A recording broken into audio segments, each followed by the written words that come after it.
ہاں تو ناظرین، کیا آپ تصور کر سکتے ہیں کہ ایک ایسا نوجوان جس کے جسم پر بیماری کی کمزوری تھی، جس نے اپنی آنکھوں کے سامنے اپنے والد، بھائیوں، چچاؤں اور عزیزوں کی شہادت دیکھی، اور پھر بھی اسے سکون سے رہنے نہ دیا گیا۔ تپتے ہوئے صحرا میں اس کے ہاتھوں اور گلے میں زنجیریں ڈال دی گئیں، اس کے سامنے اہل بیت کے خیموں کو آگ لگا دی گئی، اور پھر اسے قیدی بنا کر کوفہ سے شام تک لے جایا گیا۔ ناظرین، آج ہم سنیں گے امام زین العابدین حضرت امام سجاد کی اسیری کا وہ دردناک واقعہ جسے سن کر دل کانپ اٹھتا ہے۔ ناظرین، 10 محرم 61 ہجری کا سورج غروب ہو چکا تھا، میدان کربلا خاموش تھا، ہر طرف شہداء کے مقدس جسم پڑے ہوئے تھے۔ امام حسین اپنے رب سے جا ملے تھے، خیموں میں صرف خواتین، بچے اور امام سجاد علیہ السلام باقی تھے۔ شدید بیماری کی وجہ سے امام سجاد جنگ میں شریک نہ ہو سکے، مگر اللہ تعالیٰ نے انہیں زندہ رکھا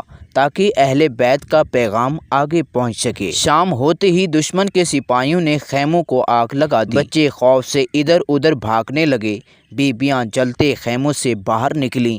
امام سجاد بیماری کے باوجود خواتین اور بچوں کی حفاظت کی کوشش کرتے رہے۔ اگلی صبح دشمن نے اہل بیت کو قیدی بنا لیا، امام سجاد کے ہاتھ باندھے گئے، گردن میں توق ڈالا گیا اور زنجیروں میں جکڑ دیا گیا۔ شدید بخار اور کمزوری کے باوجود انہیں اونٹ پر سوار کیا گیا۔ قافلہ پہلے کوفہ پہنچا، راستے بھر لوگ حیرت سے اس قافلے کو دیکھتے رہے۔ بہت سے لوگوں کو معلوم ہی نہیں تھا کہ یہ رسول اللہ کے خاندان کے افراد ہیں۔ کوفہ میں حضرت بی بی زینب نے ایسا تاریخی خطبہ دیا کہ لوگوں کی آنکھوں سے آنسو جاری ہو گئے۔ امام سجاد نے بھی اللہ کی حمد کے بعد اپنا تعارف کروایا اور فرمایا کہ ہم رسول اللہ کے اہل بیت ہیں۔ بہت سے لوگ اپنی غلطی پر نادم ہوئے۔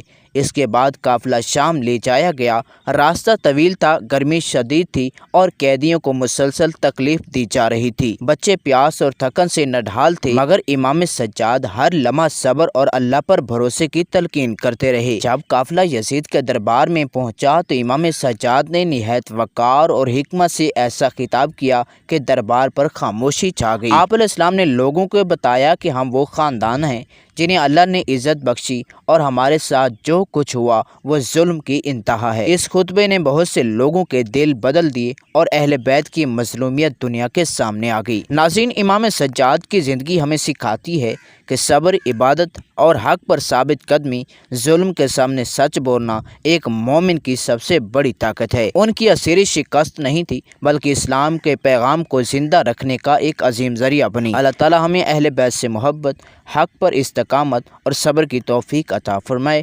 آمین ثم آمین یا رب العالمین۔